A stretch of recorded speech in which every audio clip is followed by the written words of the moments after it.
என்ன தெரியுமா, எந்த விதமான கெட்ட பழக்கத்துக்கு எனக்கு அனுமதி கிடையாது. இதுதான் நீங்க புரிஞ்சுக்கணும். கெட்ட பழக்கம் இல்லைன்னா ஒரு பையன் உயர்ந்தவனாக கல்வி தானா வரும். இது காமராஜர் எனக்கு சொல்லி கொடுத்த ஒரு பகுத்தறிவு. காமராஜருக்கு சர்வ வீரர் காமராஜர் காரணமே அவருடைய ஒழுக்கம் தான். அவர் எளிமையான நடவடிக்கை தான். எந்த பொருளுக்குமே ஆசைப்பட மாட்டார். ஒரு இடத்துல நான் வீட்டுக்கு அவர் முதலமைச்சராக இருக்கும்போது அவர் வீட்டுக்கு ஒரு பைக் போட்டாங்க. நன்றி முதலமைச்சர் அம்மா இருக்குல்ல, அது போட்டு கொடுக்கலாம்னு சொல்லி ஒரு பெருந்தன்மையா அந்த ஏரியாவில் வரைக்கும் போட்டு கொடுத்துட்டாங்க. இந்த உயரம் எனக்கு பெருசுதான். இருந்தாலும் இதை விட நீங்க பெரிய லெவல்ல அதிகாரிகளா வரணும். என்னால முடியல, பெரிய படிப்பு படிக்க முடியல, என்னுடைய குடும்ப சூழ்நிலை நான் அப்படியே ஒரு பிசினஸ்ல போய் நான் ஓரளவு லெவல் ஆகிட்டேன். ஆனா நீங்க படிப்பு தான் உங்களுக்கு பிசினஸ். இந்த படிப்பு இருந்தாலும் பண்ண முடியும். உங்க வாய்ப்புக்கு நன்றி சொல்லி படைக்கிறீர்கள். அண்ணாவை பற்றி நம்ம சொல்லிடுறோம். சிவாஜி நாம இன்னைக்கு பேசிக்கிறோம். நீங்க உட்கார்ந்து இந்த பள்ளிக்கூடத்தை கொண்டு வரதுக்கு பெரும் உதவியா இருந்தவர் தான் நம்ம சிவாஜி.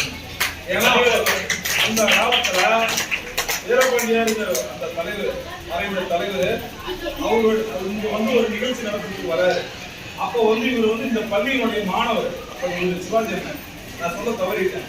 அவர்கிட்ட அந்த காலத்துல அவருடைய இதை பயன்படுத்தி இந்த பள்ளிக்கூடம் பெரும் உதவியா இருந்தது. அன்னைக்கு ஆர்டர் வாங்கி நீங்க கட்டக்கூடிய விஷயத்தை நாமெல்லாம் நீங்க தெரிஞ்சுக்கணும்.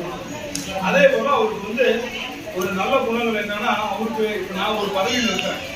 இயக்கத்துல திராவிட முன்னேற்ற கழகத்துல நம்மளுடைய மாண்புமிகு தமிழக முதல்வர் மு.க. ஸ்டாலின் அவர்களும் இன்னைக்கு நம்ம சேலத்தினுடைய அமைச்சர் சுற்றுலாத்துறை அமைச்சர் ராஜேந்திரன் அவருடைய வழிநடப்பு வழங்கக்கூடிய ஒரு பதவி வழங்கக்கூடிய இது வழங்குறாங்க. அன்னைக்கு அண்ணாருக்கு தான் அந்த பதவி கொடுக்குறாங்க.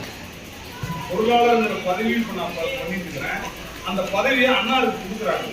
அப்ப அண்ணார் என்ன சொல்றாரு, பதவிக்கெல்லாம் என்னைக்குமே ஒரு ஆசைப்பட்டு கிடையாது. அப்ப என்ன சொல்றாருன்னா, அண்ணா நான் பல்வேறு பதவிகளை இருந்து வச்சிருக்கிறேன்.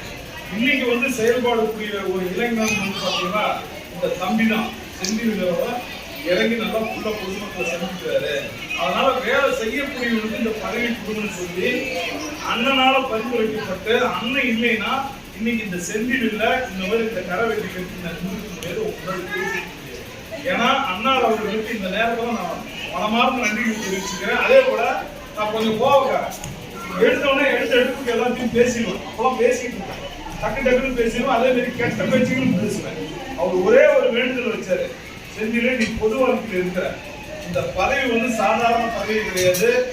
கலைஞர் ஐயாவையும் முதலமைச்சர் அவர் ஸ்டாலின் அவர்களும் மறைந்த எம்ஜிஆர் அவர்களும் பதவி பொருளாதார பதவி. இந்த பதவிக்கு நீ நேர்மையா இருக்கணும். யாருக்கு எந்த ஒரு விஷயத்துக்கு நீ கை நீட்டக்கூடாது. அதே போல கெட்ட பேச்சு எதுவும் பேசக்கூடாதுன்னு சொல்லி அன்றையிலிருந்து இவர்கிட்ட சத்தியம், என் தாய் மீது சத்தியம் கொடுத்தேன். அன்னையிலிருந்து இன்னை வரைக்கும் என்னுடைய பொது வாழ்க்கையில என்னுடைய வாயில கெட்ட பேச்சு வராது, நான் சத்தியம் போறோம்னு சொல்லி சத்தியம் விட்டுட்டு இன்னைக்கு அண்ணாவோட வழி நடக்கணும். ஒரு ரேஷன் கடைக்கே போறோம்.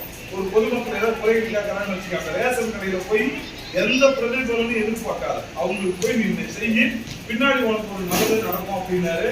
இன்னைக்கு இந்த மரியாதை நீங்களாம் வரக்குள்ளெல்லாம் வணக்க வைக்கிறது எல்லாமே காரணம் யாருன்னா அண்ணா அவர்கள் தான். இந்த நேரத்தில் நான் அது காமராஜருடைய பிறந்த நாளுக்கு முன்னிட்டு அதை சொல்றதும் நான் பெருமை. ரொம்ப நன்றி.